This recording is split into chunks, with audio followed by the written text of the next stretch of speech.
허환구의 라디오 오늘. 여러분 안녕하십니까? 허환구입니다.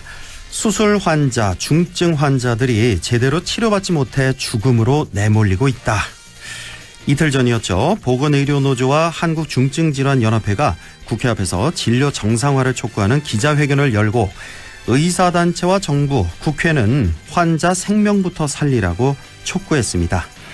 환자들의 이런 애타는 목소리에도 의정 갈등은 멈추지 않고 있습니다. 정부는 의료개혁을 멈출 수 없다고 다시 한번 강조했고 의료계 역시 강경하게 맞서고 있는데요. 전국의과대학 비상대책위원회가 일주일에 하루 요일을 정해서 의대 교수들이 외래진료와 수술을 모두 중단하는 방안을 확정했습니다. 내일부터 의대 교수들의 무더기 사직까지 일어나면 우려했던 의료 대란 피할 수 없겠습니다. 의료계와 정부 하루빨리 대화에 나서야겠습니다. 4월 24일 수요일 라디오 오늘 광고 듣고 시작합니다. 봄나들이 사행시. 봄나들이 갈 때쯤 나도 차 바꿀까? 라는 생각. 들면 딱 KGM 토레스지. EVX까지 혜택이 팡팡. 4월 특별 혜택 토레스 24개월 무이자 할부 또는 최대 200만원 추가 할인. EVX 전트림 200만원 인하까지. KGM 전시장에서. 선생님, 제 검진 결과는 괜찮나요? 퇴직연금 관리가 엉망입니다. 그럼 어쩌죠? AI 투자 제한부터 수익률 관리와 1:1 상담까지 하나은행 연금닥터로 관리하시죠. 퇴직연금을 건강하게 하나연금닥터. 원금 손실에 유의하시고 자세한 내용은 하나은행 홈페이지 참조. 나에게 꼭 맞는 생유산균 락토핏. 아기에게 락토핏. 아이들도 락토핏. 우리 가족 락토핏. 맞춤형 생유산균. 건강기능식품입니다. 당신은 아마 아직 모를 거야.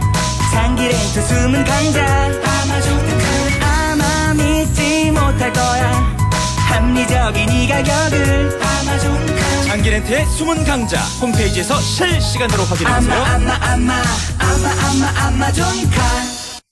네, 라디오 오늘 수요일 순서 시작합니다. 1부 김필수의 차필 귀정 함께 하겠고요. 2부 이슈 오늘에서는 상주 시립도서관이 오늘 주말에 정식 개관을 합니다. 상주시 평생학습원 이호성 원장을 연결해서 자세한 내용 알아보겠습니다. 이어서 배종찬의 리서치 오늘도 함께 하겠습니다. 라디오 오늘 유튜브로도 다시 들으실 수 있습니다. 많은 애청 바랍니다.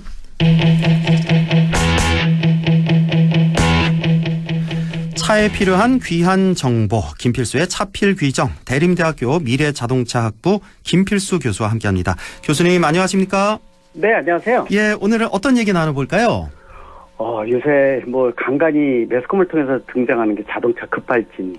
이 굉장히 공포감을 주지 않습니까? 그렇습니다. 예, 그래서 오늘은 이 급발진의 모든 것, 어떻게 보면 이제 지금 진행되고 있는 상황, 또 어떤 문제가 있는지, 어떤 대처 방법이 필요한지 이런 전체적인 부분도 말씀드리고자 합니다. 예, 급발진 사고 이제 가끔 이제 우리가 뉴스 시간에 보게 되는데 생각만 해도 너무 아찔하고 공포스럽고 어떨 땐 분노가 막 치밀어요. 이거 내 잘못, 운전자 잘못 하나도 없는데 이걸 운전자가 다 밝혀야 되니까 사고를. 네, 그렇죠. 예, 자 우선 이 국내외 발생 건수부터 좀 말씀해 주시죠. 얼마나 자주 발생하는지. 정부에서 보고해서 이제 발표하는 거는 연간 50건에서 100건 사이다 이렇게 얘기를 합니다. 네, 근데 이제 실제로 정부 이 급발진이 생기더라도 정부에다 이 해당 부서에다가 신고 안 하는 분들이 사실 수십 배나 된다고 볼 수가 있어요. 왜 그러냐면은 신고해도 조치를 정부에서 해주는 게 아무것도 없습니다. 좀 아까 화난다고 말씀하셨는데. 화나요, 정말. 이 왜 화나냐면은 우리나라 같은 경우는 PL법, 제조물 책임법에 자동차가 급발진 의심사고가 생겼을 때 이 운전자가 자동차의 결함을 찾아서 밝혀야 돼요. 어떻게 밝혀요, 운전자가? 그거 밝힐 수도 없고, 왜냐하면 자동차가 요새는 움직이는 가전제품, 바퀴 달린 휴대폰이거든요.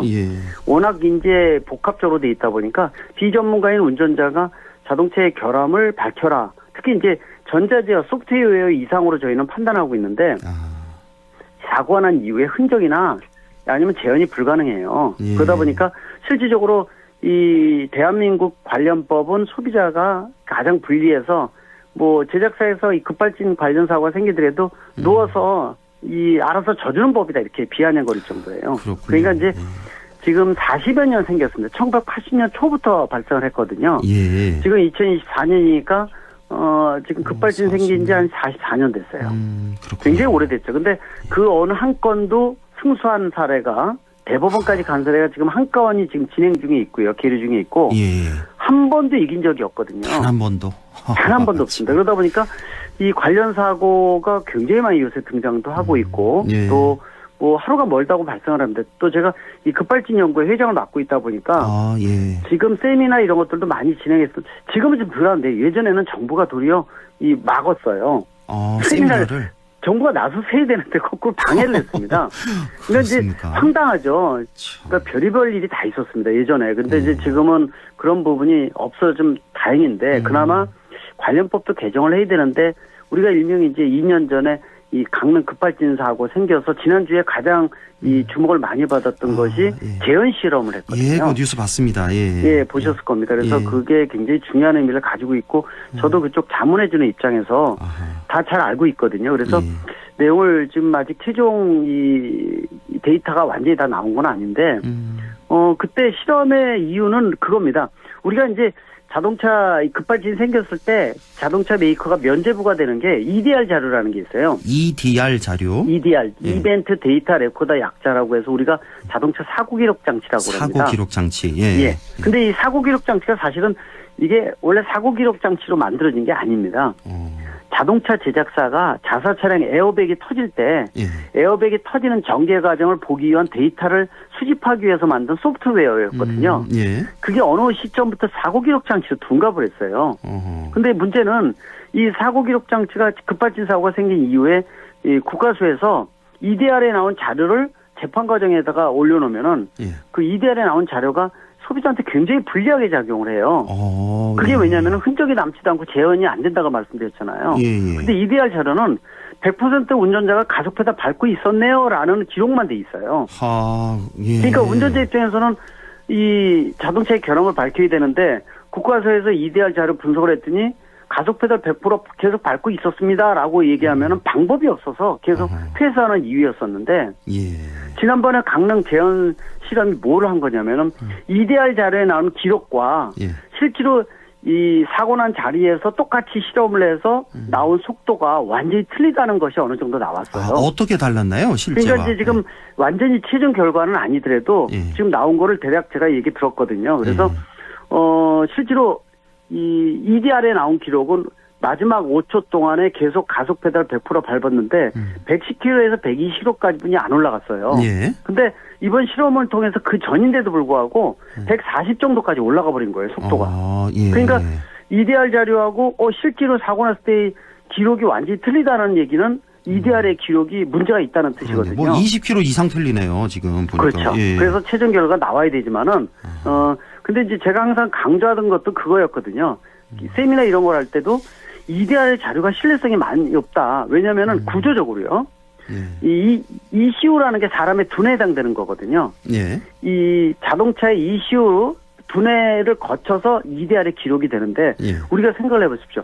정신병자나 치매 환자가 이 사건에 대해서 증언을 하면 증거를 쓸 수가 없거든요. 없죠. 예. 네, 근데 이 급발진 생겼다는 얘기는 자동차가 머리까지 완전히 도른 겁니다. 그러니까 문제가 있는 거예요. 근데 여기를 통해서 기록이 됐다라면 그 기록 신뢰할 수 있습니까? 신뢰할 수가 없죠. 예. 근데 그 기록을 가지고 지금까지 40여 년 동안 패소가 된 거예요.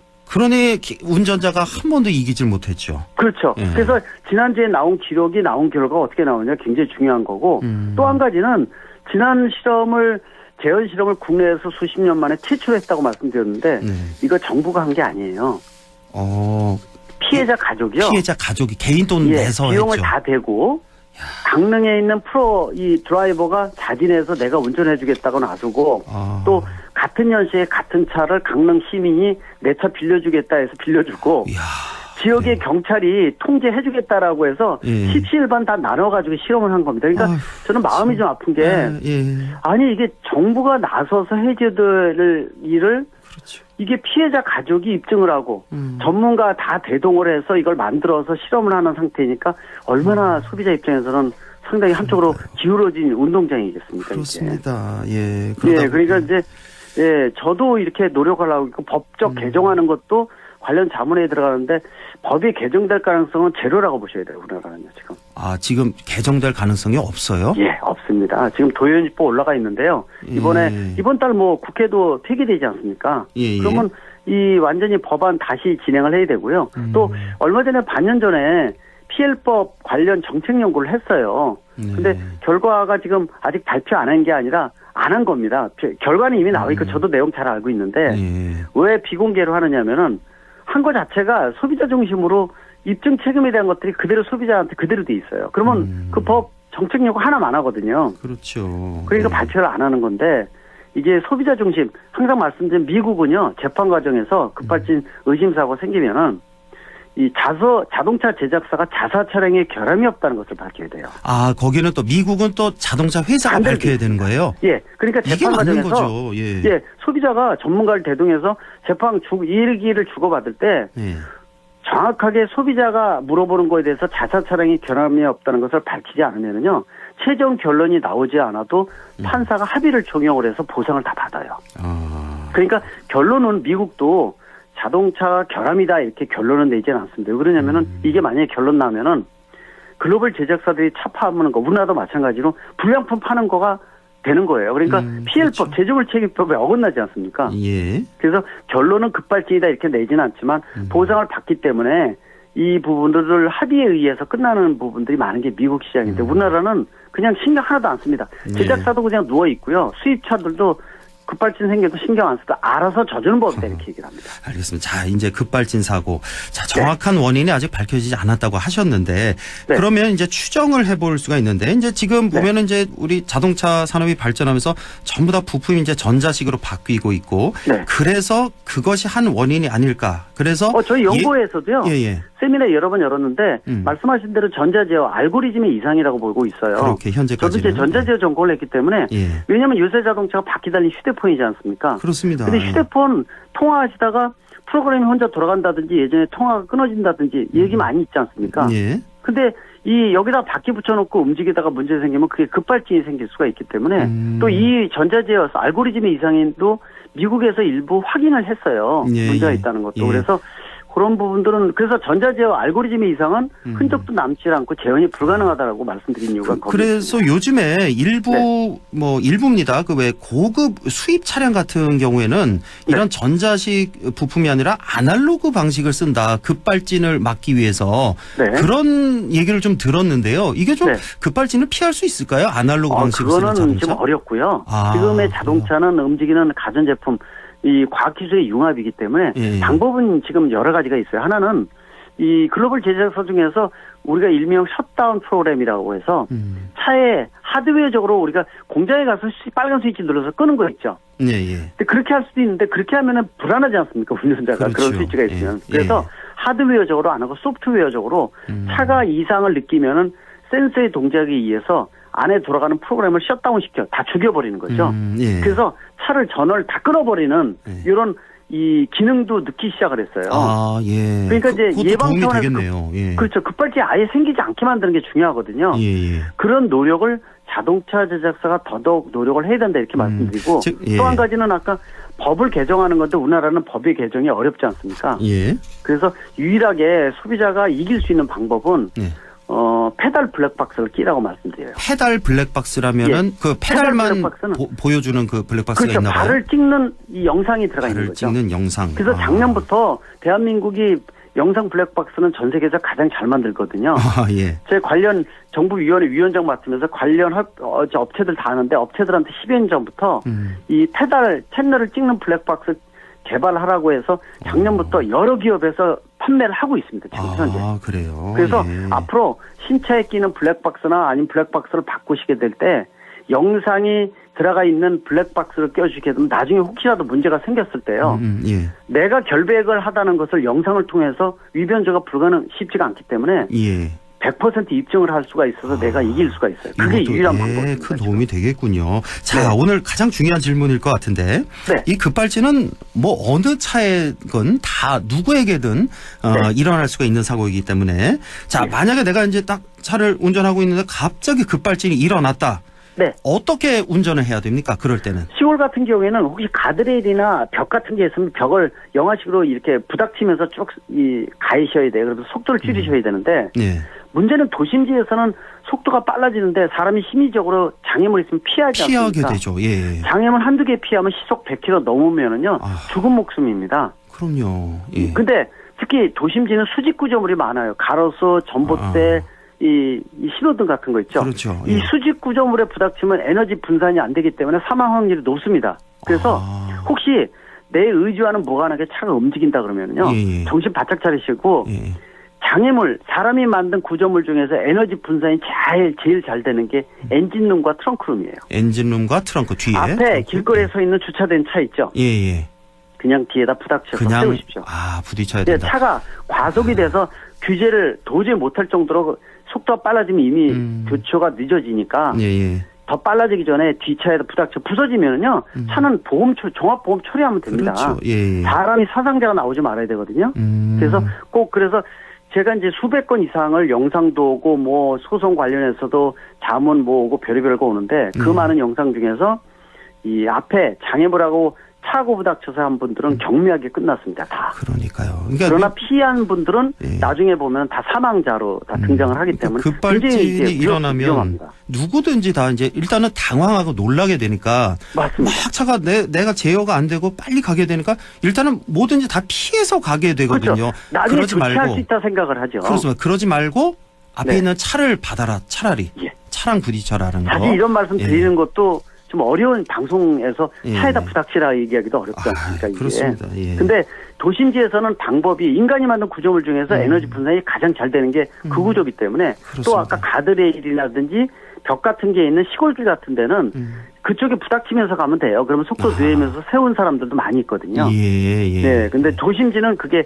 그런 장애물이 없기 때문에 쉽지가 않습니다. 운전할 때 항상 이런 생각을 좀 가끔씩 이렇게 상기시키면서 운전하면은 훨씬 네. 비상 그리고 이제 상황에서 정비라든지 워밍업 이런 것들도 급발진을 줄이는 데 효과가 있기 때문에 예. 정비하시고 1, 2분 워밍업 꼭 하시고 이런 것들을 제가 항상 말씀드리는데 그것도 굉장히 중요한 사안이라고 볼 수가 있습니다. 알겠습니다. 예. 네. 저는 이 급발진 사고 얘기만 하면 막 닭살이 돋고 굉장히 막 공포스럽고 제가 말씀드려 그렇거든요. 예. 오늘도 아마 전용 뉴스에 급발진 나올 겁니다. 그렇습니까? 오늘 예. 인터뷰 여러 가지를 많이 해주다 보니까 아이고, 그렇습니다. 그래서 아마 그거 보시면서 운전은 다 누구나 하시니까 조심하시라고 다시 한번 말씀드리겠습니다. 그러니까 뭐 자동차 사고 나는 뉴스 나면 우리 김필수 교수는 항상 인터뷰 나가는 거 보니까 오늘도 또 네. 한번 확인해 보겠습니다. 네. 자, 김필수의 차필 규정 대림대학교 미래자동차학부 김필수 교수와 함께했습니다. 고맙습니다. 네, 감사합니다. 네, 라디오 오늘 2부에서 뵙겠습니다.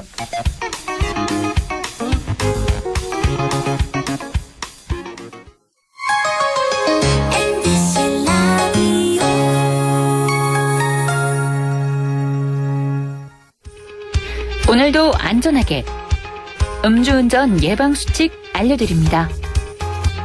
첫 번째, 술자리가 예정된 경우 미리 귀가 방법을 정하고 차는 가져가지 않는 것이 안전합니다. 두 번째, 음주 후 자전거나 전동 킥보드를 이용하는 것도 음주운전 처벌 대상에 포함됩니다. 세 번째, 과음을 한 다음 날에는 대중교통을 이용해 주세요. 숙취 음주운전 역시 처벌 대상입니다. 네 번째, 음주운전을 방조하는 경우에도 3년 이하의 징역형 또는 1,000만 원 이하의 벌금형에 처해질 수 있습니다. 적극적으로 말려주세요. 위험한 음주운전 미리 예방하여 소중한 생명을 지켜주세요.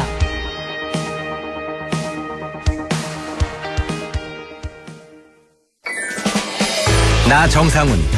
밀고 당기는 밀당의 고수지만 버스 등받이는 당겨 앉는 반전 매력. 운동하며 흘린 땀을 사랑하지만 헬스 기구에 묻은 땀은 꼭 닦아주는 반전 매력. 연기할 땐 거침없이 선을 넘지만 주차할 땐 절대 선을 넘지 않는 반전 매력. 이런 게 바로 지킬 건 꼭 지키는 반전 매너. 나부터 더 매너 있게, 서로에게 더 매력 있게. 공공장소 매너 함께 지켜주실 거죠? 공익광고협의회.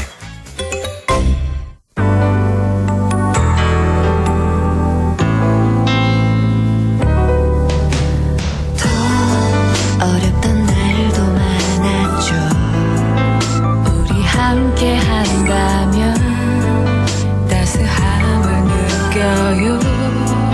사랑이 있어요. 소중한 꿈을 이뤄봐요. 우리 함께 여기 있으니 감동과 사랑 있는 MBC 라디오 문화방송 100.1 MBC 라디오.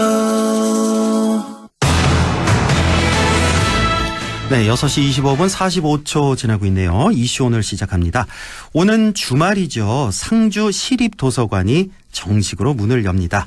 만화 특화 도서관으로 전국적인 주목을 받고 있기도 한데요. 상주 평생학습원 이호성 원장을 연결해서 자세히 알아보겠습니다. 이호성 원장님 안녕하십니까? 예, 안녕하십니까. 상주시 평생학습원장 이호성입니다. 네, 축하드립니다. 먼저. 아이고, 감사합니다. 예, 드디어 이제 정식 개관 이번 주말에 하게 되는데, 자, 상주 시립도서관 개관 소식부터 좀 전해주시죠. 예, 그 상주 시민들의 오랜 기다림이었던 상주 시립도서관이 이제 모든 준비를 마치고 오는 4월 27일 토요일입니다. 드디어 정식 개관을 하게 됩니다. 네. 저희 이제 상주 시립도서관은 2019년도 문화체육관광부 공모사업으로 선정이 되어 한 194억 원의 사업비가 공사를 하게 되었습니다. 네. 4년에 걸친 공사를 마치고 23년도 12월에 준공되어 현재 임시 개관 중에 있습니다. 네. 자, 그리고 저희들이 4월 25일 정식 개관을 하는 그 개관 기념 행사로 그 영화 평론가로 유명한 오동진 평론가께서 왜 애니메이션은 일본이 강자인가라는 주제로 특강을 하게 되고 그리고 저희들 이제 어린이들을 대상으로 문화유산 4컷 만화 그리기 대회도 준비가 됐습니다. 그리고 웹툰 그려보기 체험, 원데이 베이킹 클래스, 보물 찾기 등 다양한 행사가 준비되어 있습니다. 아이고 그렇군요. 이번 주말 토요일, 일요일 양일간 다 있는 거죠? 예, 이 행사들이. 예. 자, 상주시립도서관은 상주시 복룡동에 이렇게 위치하고 있는데 규모하고 시설이 어느 정도입니까? 예, 저희 상주시립도서관은 그 지하 1층, 지상 3층 규모로 되어 있으며 각 층마다 특색 있는 공간으로 구성되어 있는 문화센터 기능을 가진 도서관입니다. 1층은 7,000권의 만화와 그리고 7,000권의 어린이 도서를 구비하고 있는 만화 특화 공간으로 구성이 되어 있고 2층은 일반 열람실 내에 오픈형 북카페를 조성해서 시민들이 책과 함께 커피를 마시며 공원을 조망할 수 있는 공간으로 구성되어 있습니다. 그리고 3층은 50여 명의 50명과 30명 정도를 수용할 수 있는 강좌실과 그리고 웹툰을 직접 그려보고 배울 수 있는 웹툰 창작 체험관 그리고 요리를 할 수 있는 쿠킹 클래스 등으로 구성되어 있습니다. 네.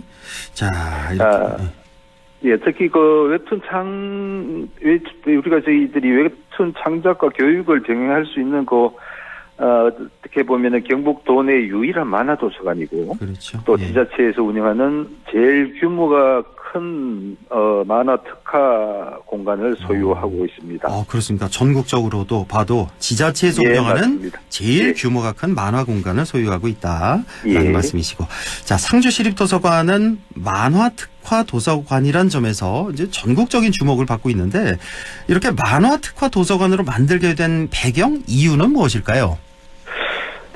예, 맞습니다. 저희 상주시는 인구 감소 지역으로 지정된 지역이고, 정주 인구수가 줄어들고 있는 실정입니다. 그래서 이에 대응하여서, 기업 유치 등 다양한 시책을 추진하고 있으며, 그중 하나로, 사회적 관계 인구 증가에도 힘쓰고 있습니다. 만화와 웹툰은 남녀노소 모두가 즐길 수 있는 대중적인 예술 형식이고 한류의 일환으로서 해외에서도 또한 큰 인기를 끌고 있습니다. 전국 각지의 만화를 사랑하는 외부인의 방문을 유도하고 그를 통한 상주시 홍보와 지역 경제에도 도움이 될 것이라 생각됩니다. 예, 만화 특화 도서관이면 이제 만화와 관련한 다양한 콘텐츠가 있을 텐데, 자, 어떤 콘텐츠가 준비되어 있고 또 앞으로 어떻게 활용해 나갈 계획이신지요? 예, 저희 현재 1층에 있는 만화 특화 공간 내에 저희들 만화책이 한 7,000권 정도 구비가 되어 있고, 추후 다양한 주제의 만화책을 구비할 예정입니다. 그리고 만화책뿐만이 아니라 DVD 공간, 만화 잡지 등을 이제 구비를 할 계획이고, 그리고 이제 3층에 있는 웹툰 창작 체험관에서는 정기적인 웹툰 교육이 진행될 것입니다. 그리고 웹툰 작가를 초청하여서 특강 및 전시회, 사인회도 개최할 예정입니다. 벌써 올 2월에는 유명 작가 기안84님께서 저희 도서관을 다녀가기도 했습니다. 기안84 벌써 다녀갔어요? 예. 뭐라고 하던가요? 기안84가 도서관 보고? 상당히 놀라는 반응이었습니다. 예, 시설과 그리고 이제 만화 공간이 있다는 거에, 그리고 이제 아름다운 실내와 이런 게 다 이제 조금씩 놀래하는 눈치였습니다. 다음에 한 번 더 초대해서 웹툰 교육도 진행해도 좋을 것 같은데요? 예, 그렇죠. 안 그래도 이제 여건이 되시면은 한 번 더 오셔서 직접 강사로 나서서 한번 해보시는 것도 괜찮을 것 같습니다. 예, 그렇군요. 예, 그래도 도서관 옆에 시민문화공원이 있다면서요? 여기서 또 예, 그리고 이제 도서관 위치가 저희들이 이제 봉용 시민공원이라고 잘 가꾸어진 공원과 바로 인접해 있습니다. 그래서 이제 거기를 야외 도서관으로 저희들이 활용할 계획도 있고, 좋네요. 예, 포크닉도 함께 할 계획입니다. 그래서 축제 기간 동안 이런 것들과 함께 추억의 만화 영화 상영 등 작지만 알찬 만화 축제를 10월 달에 기획하고 있고, 내년에는 전국 단위 웹툰 경연 대회도 개최할 예정입니다. 하여튼 많은 관심 부탁드리겠습니다. 그렇군요. 예. 그리고 아까 설명 잠깐 해주셨는데 3층에 이제 웹툰 창작 체험관이 있다고 하셨잖아요. 여기에서는 앞으로부터 어떤 운영 계획이 있으신가요? 예, 저희들이 이제 계획을 잡기로는 웹툰 창작관에 저희들이 11대의 웹툰 기기가 있습니다. 거기에 이제 웹툰에 관심이 있는 초, 중, 고등학생 그리고 일반인들을 위한 웹툰 창작 교실이 운영됩니다. 그리고 4월 27일, 28일 이제 개관 행사와 겸해서 양일간 도서관 정식 개관을 기념하여 웹툰 창작관에서 웹툰 기기 이제 시험 및 체험 수업도 진행이 되고요. 이와 별개로 5월부터는 장애인 웹툰 아카데미라는 발달 장애인 웹툰 창작 교육이 진행이 되어 지역 내 잠재적 웹툰 작가 발굴 및 장애인의 사회 참여 기회 확대에 도움이 될 것이라고 생각됩니다. 그렇군요. 예. 상주시립도서관 이렇게 단순히 도서관으로서의 기능뿐만 아니라 시민들의 복합 커뮤니티 공간으로도 앞으로 활용될 것 같습니다. 아까 설명해 주셨지만 2층 열람실 내에 또 북카페를 조성해서 시민들의 도심 속 힐링 명소로 자리 잡을 것으로 또 기대가 되는 상주시립도서관이 되겠습니다. 자, 정식 개관은 이제 이번 주말 토요일이지만 이미 지난 1월부터 임시 개관해서 운영을 해 오셨잖아요. 그동안에 또 많은 시민들이 이용하셨을 텐데 이용객들의 반응이 어땠습니까? 이제 한마디로 얘기하면 뜨거웠었습니다. 그리고 이제 지난 1월 25일 날 우리 저희들이 임시 개관을 했고요. 현재까지 한 3개월 동안 약 2만 5천여 명의 이용객이 방문해 주셨고, 저희들이 이제 설문조사를 통해서 이용객의 다양한 반응을 살펴봤는데요. 대체적으로 많은 분들이 아름다운 실내 디자인, 그리고 공원을 조망할 수 있는 위치, 그리고 만화 특화 공간과 문화 공간의 구성 등에 대해서 칭찬을 많이 해 주셨습니다. 그리고 반면에 저희들이 이제 공간성을 살리다 보니까 장소가 약간 부족한 면이 있습니다. 그런 장소 부족 관계라든지 열람실의 좌석이 좀 부족한다든지 이런 점을 지적해 주시기도 하였고요. 이런 부족한 사항에 대해서는 저희들이 하나하나 채워나가는 과정 중에 있습니다. 예, 그리고 여담이지만 전국 각지 도서관에서 벤치마킹과 기원하기 끊이질 않고 있는데요. 예. 사실 모두들 부러워하는 그런 일치였습니다. 그렇군요. 예. 예. 자, 상주시립도서관의 앞으로 계획이나 바람 또 우리 시민들에게 전하고 싶은 말씀 있으면 또 마지막으로 좀 전해주시죠. 예, 저희 상주시립도서관은 다양한 콘텐츠 운영과 만화 특화 공간 등으로 새로운 상주시의 랜드마크로 자리매김해 가고 있습니다. 이를 동력으로 만화 웹툰을 주제로 하는 도서관 축제와 알차고 창의적인 행사 교육 프로그램을 준비해서 전국의 청소년 및 가족들이 찾아오고 창의력과 상상력이 묻어나는 도서관으로 운영할 계획으로 있습니다. 예, 알겠습니다. 오늘은 만화 특화 도서관이죠. 상주시립도서관 개관 소식 알아봤습니다. 지금까지 상주평생학습원의 이호성 원장과 함께했습니다. 원장님 고맙습니다. 예, 고맙습니다. 네. 라디오 오늘에서는 청취자 여러분의 참여를 기다리고 있습니다. 우리 지역에서 발생한 사건 사고 소식이나 함께 토론하고 싶은 내용을 안동 MBC 홈페이지 라디오 오늘 게시판에 올려주시기 바랍니다.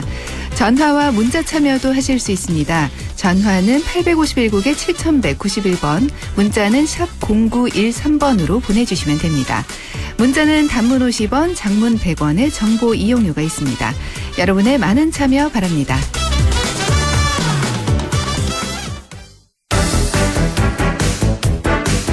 네, 리서치 오늘도 인사이트 K 배종찬 소장과 함께하죠. 소장님 안녕하십니까? 안녕하십니까, 배종찬입니다. 예, 오늘도 나눌 얘기가 너무나 많습니다. 자, 네. 우선 총선 이후에 윤석열 대통령 지지율 추세부터 좀 볼까요? 네, 우리가 한국 갤럽을 기준으로 하고 있는데 오늘 소개드리는 모든 조사는 중앙선거여론조사 심의위원회 홈페이지에서 확인 가능합니다. 네. 한국 갤럽의 자체 조사로 지난 16일부터 18일까지 전국 조사로 무선 가상번호 전화 면접 조사 결과인데요. 네. 윤석열 대통령이 대통령으로서職務를 잘 수행하고 있는지 잘못 수행하고 있는지 물어봤습니다. 잘하고 있다는 긍정평가 23%로 한국 갤럽 기준으로 대통령 임기 들어 최저치를 기록을 했습니다. 이게 그 화제 갤럽 소식이군요. 오늘 소개해 주시는 게. 예. 잘못하고 있다는 부정평가는 68%로 나타나서 거의 10명 중 7명 가까이는 윤석열 대통령의 국정수행에 대한 부정평가로 나타났습니다. 다분히 총선 여파인데요. 황구웨이크께서 이 화제의 조사 결과다라는 말씀을 주신 이유는 바로 우리가 25%의 법칙을 알고 있기 때문입니다. 그러니까 대통령의 지지율이 긍정 지지율이 25% 아래로 내려가면 우리는 레임덕이라고 보통 이야기를 많이 합니다. 그래서 대통령이 25% 아래로 지지율이 내려가는 경우는 보통은 임기 후반부거든요. 3년 차 그렇죠. 말이나 4년 차 접어들어야 대통령의 지지율이 25% 미만으로 내려가기 때문에 물론 미국에서 도입된 개념이고 또 표현이긴 합니다만 이런 경우에 이제 대통령의 국정이 마비가 되기 때문에 동력이 이제 상실된다는 의미에서 레임덕으로 표현을 해왔습니다. 그러니까요. 이 윤석열 대통령 이 충격의 23%입니다. 지지율. 그래서 그동안 임기 시작하고 한 번도 만나지 않았던 이재명 대표에게 전화를 걸었죠. 다음 주에 만나자고. 네. 이제 지난주에 이제 그렇게 했는데 자, 회동을 제안했는데 그래서 빠르면 이번 주에도 만날 수 있지 않을까 이렇게 지난주에는 예상을 했었는데 네. 이번 주에 만나기는 아무래도 좀 어려워 보이고요. 사실상 좀 어려워진 것 같습니다. 그렇죠. 오늘 아니면은 오늘 결정이 돼야 남은 날짜가 이제 내일 모레 물론 뭐 주말에도 만날 수도 있습니다만 대체적으로 취재진들에 대한 일정을 또 알려주고 전달하고 또 하기 위해서는 주중에 일정이 정해질 수밖에 없는데 원래는 내일 오찬 정도가 예정이 됐었습니다. 그런데 정무수석이 또 변경이 되고 의제가 상당히 또 난항을 겪고 있는 것으로 보입니다. 그렇겠죠. 이재명 대표는 해야 될 이야기는 해야 되겠다. 윤석열 대통령은 작은 성과 정도나 우리가 합의점에 도달할 수가 있고 대체적으로 만나는데 큰 의미를 두자라는 쪽의 접근이기 때문에 이 부분에 있어서 홍철호 수석 그리고 천준호 비서실장 사이에 상당히 좀 의제를 결정하는 데 있어서 협의를 하는데 난항을 겪고 있는 것으로 보여서 허한구 앵커 말씀대로 이번 주는 좀 물 건너가는 거 아니냐. 다음 주 초반 정도, 화요일 정도가 되지 않겠냐는 전망도 조심스럽게 나오고 있습니다. 그러니까 윤 대통령은 이제 이재명 대표에게 회동 제안할 때 그냥 가볍게 좀 인사하고 밥 먹으면서 그냥 만남 자체로 좀 의의를 두려고 하는, 그러니까 지지율도 폭락했고 해서 그런 영향도 있었을 것 같은데 사실 이재명 대표 입장에서는 그게 아니죠. 할 말은 또 해야 되니까. 그래서 도대체 이제 영수회담에서 무슨 대화가 오갈 거냐 그 내용이 이제 관심이 집중이 되는데 민주당에서 안을 내놓은 게 있잖아요. 3+1 안을 의제를 그렇습니다. 내놨는데 이제 대국민 사과, 최상병 특검, 거부권 자제 이렇게 3+ 하나는 뭐냐? 그 25만 원 전국민 지원금. 그렇습니다. 그래서 13조 추경 그 얘기를 지금 민주당에서 이렇게 3+1 의제를 설정을 했는데 자 이게 하나하나 보니까 윤 대통령 입장에서는 이거 받을 만한 게 없는 것 같은데요. 이거 뭐 대화가 진행이 될까요? 어떻게 보세요? 이제 뭐 논의는 할 수 있습니다만 이것이 이제 이야기가 길어지게 된다면은 윤석열 대통령도 의도했던 이제 민생에 대해서 좀 더 협조를 얻고 싶었던, 또 한편으로는 낮아진 지지율을 회복하기 위해서 돌파구를 마련하기 위해서 그동안 만나지 않았던 이재명 대표를 만나는 데 더 큰 의의를 두고 있는 것으로 보이거든요. 그래서 비서실장에도 정진석 의원, 또 정무수석에도 현장형에 소통을 좀 많이 하는 것으로 알려져 있는 홍철호 전 의원을 발탁을 한 것인데 이렇게 이제 의제가 최상병 특검, 또 전국민 재난지원금 25만 원 이렇게 흘러가다가는 윤석열 대통령 사건이 곤란해질 수 있죠. 그러니까 용산 대통령실에서 의도했던 것은 만나는 데 큰 의의를 두고 정작 또 이재명 대표로부터 도움을 받을 수만 있다면 또 이제 지난 19일 서로 간의 전화통화에서는 이재명 대표가 이 용산 대통령실 브리핑으로는 만남이 도움이 되면 좋겠다라고 하는 화답도 있었기 때문에 의정 갈등과 관련해서 조금 윤석열 대통령의 힘을 실어주는 그런 이재명 대표를 기대했던 것으로 보입니다. 그런데 그런 방향으로 가지 않고 이재명 대표가 지난 19일 반응과는 다르게 상당히 좀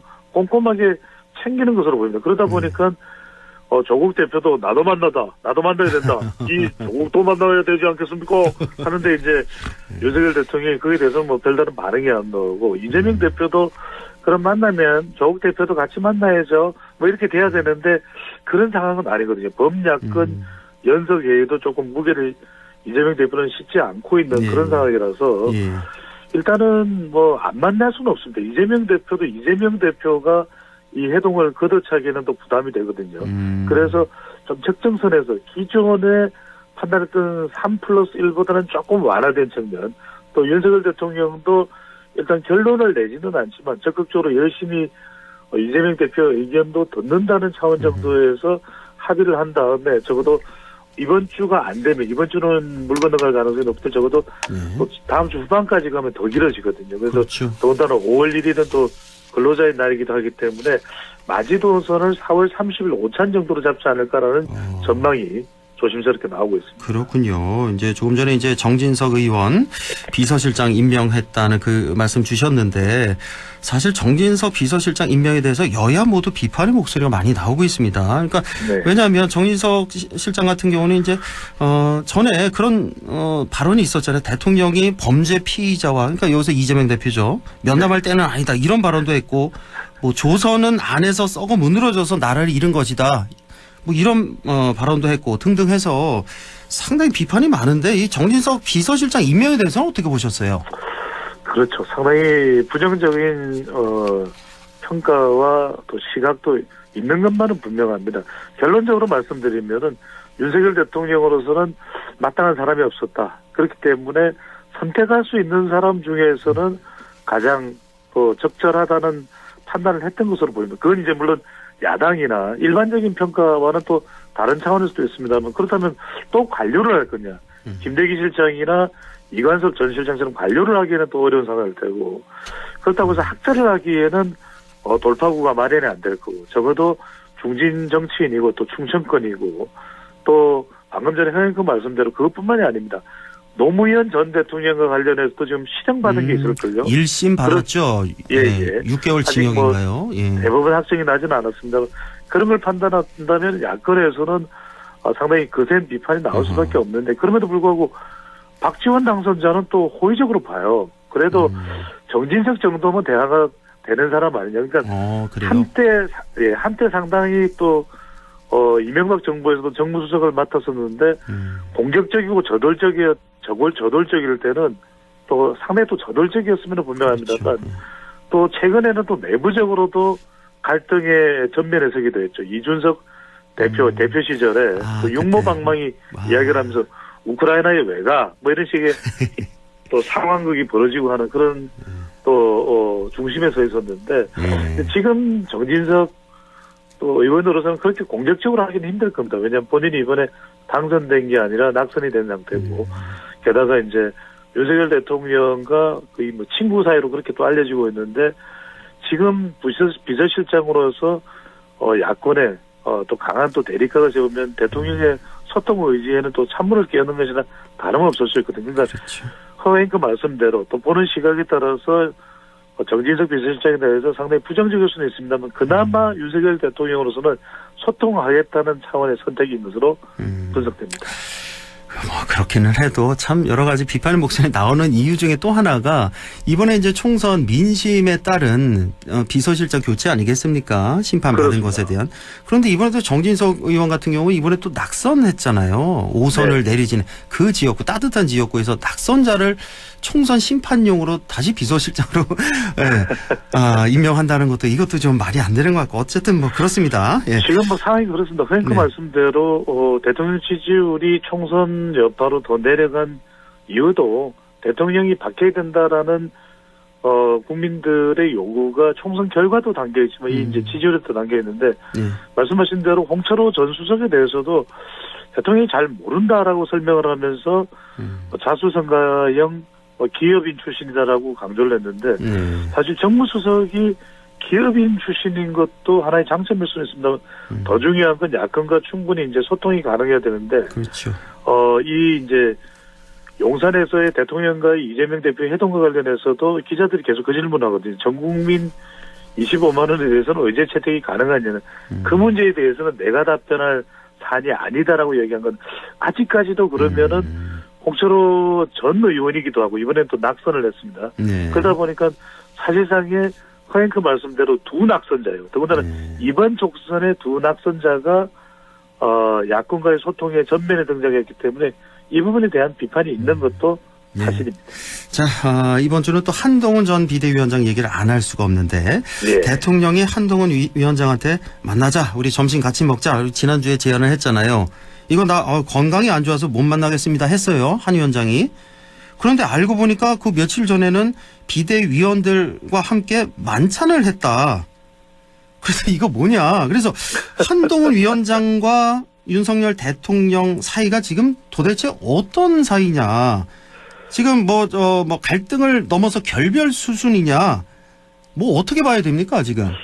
그러니까 총선 이전과는 다른 것 같아요. 그 전에 이제 우리 시간이 데이터로 분석하는 시간이니까 여러분들에게 좀 더 정치적인 해석도 중요하지만 데이터상으로 분석을 해드릴 것 같으면 이번 총선에서 국민의힘이 일당이 되거나 상당히 이 한동훈 전 위원장이 이 호평을 받을 수 있는 성과를 올렸다면 대통령의 대우가 달라졌을 거예요. 그런데 그렇죠. 지금 장내 정치 지도자 선호도 결과를 보더라도 방금 전에 소개해드린 한국갤럽 결과입니다. 이재명 대표 24%, 전체 후보자들 중에서는 1위입니다. 한동훈 전 위원장이 15%인데 많이 내려갔네요. 허앵크 기억나시죠? 그렇죠. 그러니까 총선 이전에는 비슷했잖아요. 거의 이재명 대표하고 대등했었거든요. 그렇습니다. 그 이야기는 뭐냐면 총선 책임론이 불거지는 거죠. 우리 방송이 또 안동 MBC니까 대구까지 전파가 닿을 것 같기도 한데 일부는 갑니다. 홍준표 시장은 완전히 일격을 가했습니다. 그러니까 단순히 분수나 또는 어떤 총선 평가 차원이 아니라 완전히 선거를 망쳤다. 그리고 두 번 다시는 정치권에 얼쩡거려서는 안 된다라고 얘기할 정도로. 그런데 그런 발언을 하는 제가 이 말씀을 드리는 이유는 바깥에서 이 바라보는 시선으로는 윤한 갈등이 심상치가 않다고 볼 수밖에 없는 이유가 있는 겁니다. 그러니까 총선 끝나고 권영세 의원과 홍준표 시장은 무려 4시간을 만났습니다. 그런데 한동훈 전 위원장에 대해서는 그것도 지금 전해지고 보도된 바로 의하면은 이제 지난주 금요일 날 연락을 해서 월요일 날 만나자. 이런 어떤 연락이 갔고, 그것도 전체를 만나는데, 이 국민의힘 지도부, 이 총선 지도부 전체를 만나는데, 한전 위원장과 함께 한다는데, 이미 홍준표 격한 반응을 한동훈 전 위원장에 쏟아낸 홍준표 시장까지 만나고, 심지어는 홍준표 시장이 총리감과 비서실장까지도 추천을 했다고 합니다. 물론 그대로 된 건 아니지만, 일각에서는 이준석 대표가 홍준표 시장을 국무총리 또 후보감으로 또 소개를 하기도 해서 윤석열 대통령이 만난 것이 이른바 윤홍연대 아니냐. 그런데 한전 위원장으로서는 어떻게 보이겠습니까? 그런 차원에서 본인이 기분 나쁘죠. 만난다. 기분 나쁠 수밖에 없죠. 이건 누가 보더라도 기분이 나쁜데. 자신에게 저주를 퍼부은 사람과 대통령이 4시간이나 만찬을 즐겼는데 빈정상하죠. 당연히. 그래서 이제 빈정상하다는 표현까지 쓰셨습니다만은 그러다 보니까 이게 이제 정말 아파서 아픈 거냐 아니면 마음이 아파서 도저히 만날 마음도 엄두조차 못 내느냐 이런 상황인데 물론 이제 수습 차원에서 한동훈 전 위원장과 그리고 주변에 저녁 식사를 어렵사리 한 전 위원장과 한 비대위원들 사이에서는 정말 몸이 안 좋더라라는 이야기가 나옵니다만 그럼에도 불구하고 선뜻 일반적으로는 이해가 안 되죠. 그래도 누구보다도 먼저 한 전 위원장을 불러서 이런 오해나 또는 이런 어떤 우려를 불식시키기 위해서는 한 전 위원장을 만나서 뭐 3시간을 만나든 5시간을 만나든